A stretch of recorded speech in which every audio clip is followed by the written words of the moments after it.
మేడ్చల్ నియోజకవర్గం Congress party senior leader Singireddy Harivardhan Reddy birthday పురస్కరించుకొని ఈరోజు మరి కీసర ఎక్స్ రోడ్లో భార్య హనుమాన్ జయంతితో పాటు ఆయన బర్త్డే కూడా నిర్వహించుకున్నారు. ముఖ్య అనుచరుడు అయినటువంటి సురేంద్ర ముదిరాజు గారు ప్రస్తుతం మనతో వారిని తెలుసుకుందాం. చెప్పండి, సార్కు మీకున్నటువంటి అనుబంధం ఏంది, ఎన్ని సంవత్సరాల నుంచి ఉంటున్నారు? మన మేడ్చల్ నియోజకవర్గంలో మన సింగిరెడ్డి హరివర్ధన్ రెడ్డి గారు ఆయన ఇక్కడ 1999లో మొదటిగా మరి ఇక్కడ పోటీ చేయడం జరిగింది. నేను అప్పటి నుంచి ఆయన విధేయునిగా ఆయన వెంబడే వెంటుండి ఉండి ఆయన ప్రధాన అనుచరణ కొనసాగుతూ ఉన్నా. మరి ముఖ్యంగా మేడ్చల్ నియోజకవర్గంలో ఈరోజు ఏప్రిల్ 6న మన హరివర్ధన్ జన్మదిన సందర్భంగా ఇక్కడ కీసర మండలంలో మన ఔటర్ రింగ్ రోడ్ దగ్గర ఈరోజు మేడ్చల్ నియోజకవర్గ కాంగ్రెస్ పార్టీ కార్యాలయం మన పెద్దలు ఈరోజు ప్రారంభోత్సవం చేయడం జరిగింది. మేడ్చల్ నియోజకవర్గ వ్యాప్తంగా సుమారు ఈరోజు 10,000 మంది కార్యకర్తలతో ఈరోజు ఈ కార్యాలయం ప్రారంభోత్సవం చేయడం జరిగింది. మరి రానున్న రోజుల్లో రేవంత్ రెడ్డి గారి నాయకత్వంలో కాంగ్రెస్ పార్టీ రాష్ట్రంలో ఇక్కడ మేడ్చల్లో కూడా ఎగరబోతుందని చెప్పి మేము ధీమా వ్యక్తం చేస్తూ ఉన్నాం. ఎందుకు టికెట్ కన్ఫర్మ్ అయినట్టు అనుకోవచ్చా? ఇప్పుడు కాంగ్రెస్ పార్టీలో ఏదైతే టికెట్ అనేది ముందే డిసైడ్ చేయరు, అది పెద్దలు నిర్ణయం బయటకు ఉంటుంది. ఖచ్చితంగా ఏదైతే ఉన్నదో మేడ్చల్లో కాంగ్రెస్ పార్టీ జెండా ఎగురుతుంది. మేడ్చల్లో కాంగ్రెస్కు ఉన్న బలగం ఏంది? కాంగ్రెస్ పార్టీకి ఉన్న బలగం ముఖ్యంగా సోనియా గాంధీ గారు తెలంగాణ ఇచ్చిన తల్లి, దాన్ని మేము ప్రజల్లో తీసుకెళ్తా ఉన్నాం. కాంగ్రెస్ పార్టీ రాజశేఖర రెడ్డి గారి అప్పుడు 2004లో ప్రధాన ఎజెండా ఆరోగ్యశ్రీ కానీ ఉచిత కరెంటు కానీ ఎన్నో పేదలకు పథకాలు తీసుకొచ్చిండు. ఇప్పుడున్న ప్రభుత్వం అది నీరుగార్చి ఇప్పుడు మొత్తం ప్రజా వ్యతిరేక విధానాలు అవలంబిస్తుంది. కాబట్టి మేము ప్రజలకు ఖచ్చితంగా తీసుకెళ్తా ఉన్నాం. రానున్న రోజుల్లో మరి ఇక్కడ రేవంత్ రెడ్డి గారి నాయకత్వంలో ఏదో వరంగల్ డిక్లరేషన్ ఉందో ఖచ్చితంగా కొనసాగిస్తాం, అదే ప్రజలకు తీసుకెళ్తాం. కేంద్రంలో లేనటువంటి పార్టీ రాష్ట్రంలో కూడా గెలిచినట్టు వాళ్ళందరూ కూడా బీఆర్ఎస్లోకి వెళ్ళిపోయారని కూడా టాక్ నడుస్తుంది కదా, దాని గురించి ఏం చెప్తారు? ఇప్పుడు ఏదైతే రాహుల్ గాంధీ గారు కన్యాకుమారి టు కాశ్మీర్ వరకు హాస్యహాజ్ జోడో పాదయాత్ర చేయడం జరిగింది. అది ప్రజలకు చాలా పెద్ద ఎత్తున వెళ్ళింది.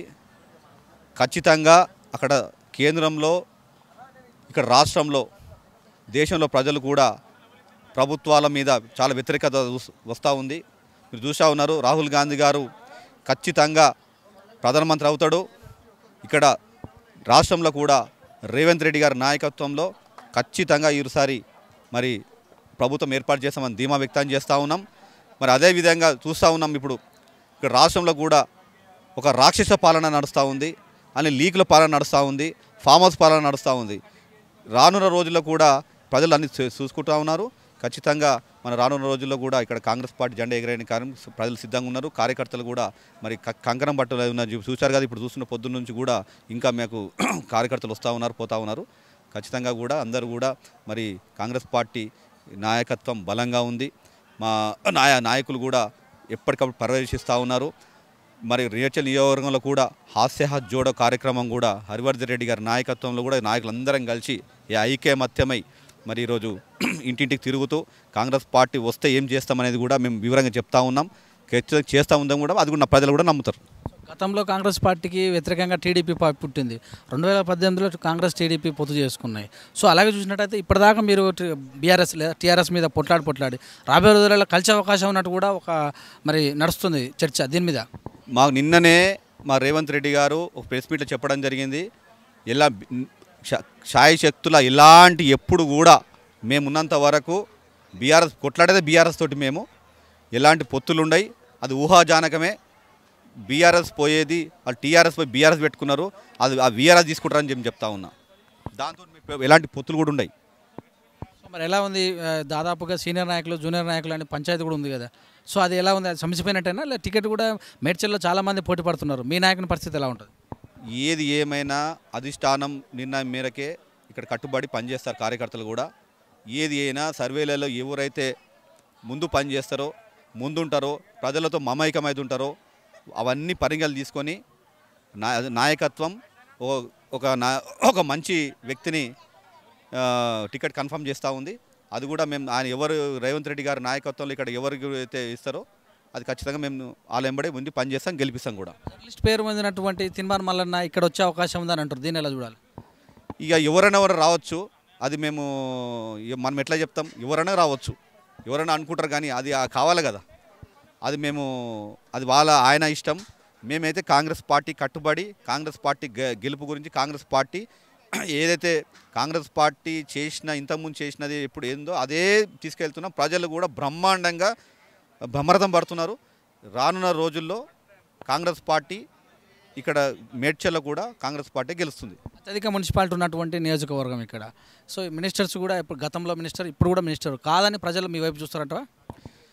ఇప్పుడు మంత్రి ఉన్నారా లేకపోతే ఎమ్మెల్యే ఉన్నారా కాదు ముఖ్యం. రాష్ట్రంలో ఏ ప్రభుత్వం రావాలనేది ప్రజలు డిసైడ్ చేసుకుంటారు. దాన్ని బట్టే ఇక్కడ కూడా డిసైడ్ చేస్తారు.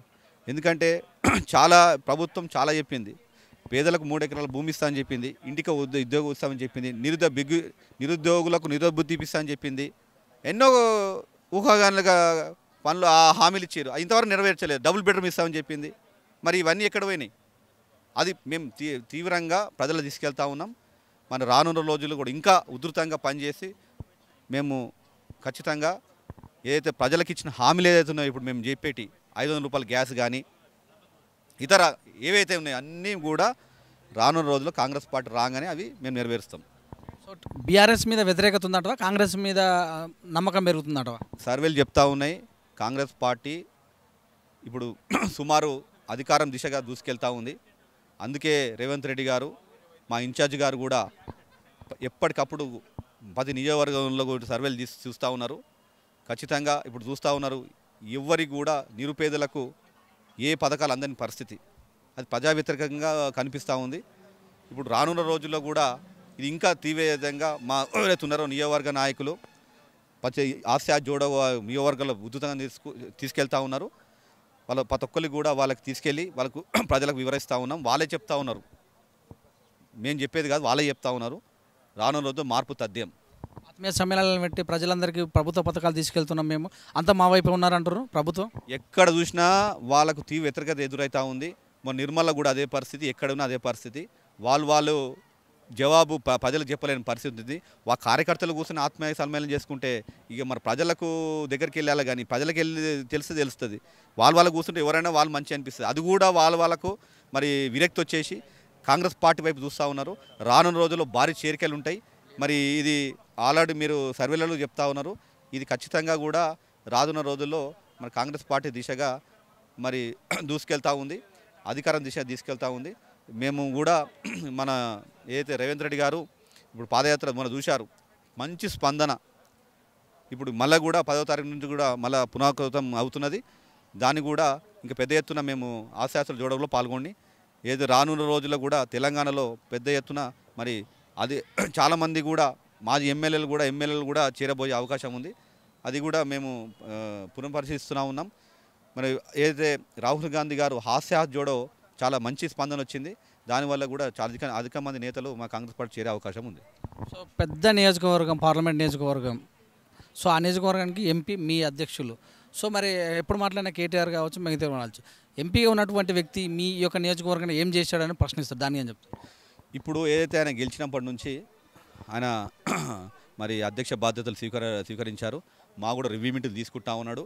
అట్లేం లేదు, మాకు కూడా అందుబాటులో ఉంటున్నాడు. మా ఏదైతే 7 నియోజకవర్గాల నాయకులకు కూడా ఎప్పుడు గంట టైం ఇస్తున్నాడు. మాకు ఎప్పటికి వాళ్ళకు పిఏలు కూడా మాకు స్పందిస్తూ ఉన్నారు. మేము పోతే కూడా వాళ్ళకు ఎవరైతే మా కార్యకర్తలు అయినా నాయకులు అయినా స్పందించే అవకాశం ఉంది. ఎలాంటి ఆయన మీద వ్యతిరేకత లేదు, మంచిగా కూడా స్పందిస్తున్నాడు. మాకు ఈ రోజు కూడా ఎప్పుడు కూడా స్పందించే వ్యక్తి మన రేవంత్ రెడ్డి గారు. ఏం చెప్తారు మీ నియోజకవర్గ ప్రజలకు? కాంగ్రెస్ పార్టీ నాయకులకు కార్యకర్తలు ఈరోజు పెద్ద ఎత్తున మరి ఈరోజు మేడ్చల్ నియోజకవర్గ పార్టీ కాంగ్రెస్ పార్టీ కార్యాలయం ప్రారంభమైంది. ఏదున్నా కూడా మరి వాళ్ళకు ప్రజలకు చేసే పార్టీ కాంగ్రెస్ పార్టీకి ఓటేసి రాను ఎన్నికల్లో పెద్ద మెజార్టీ గెలిపించినట్టయితే స్థిరంగా ఉన్న నాయకులకు ఓటేయాలి, కష్టపడే నాయకులకు ఓటేయాలి, ప్రజలకు ఉన్న నాయకులకు ఓటేయాలి. కానీ ఎవరో వ్యాపారస్తులకు వాళ్ళని పట్టం కడితే మనం మోసపోతాం. కాబట్టి స్థానిక నాయకులకు పట్టగాలని చెప్పి నేను కోరుతా ఉన్నా. Thank you. ధన్యవాదాలు.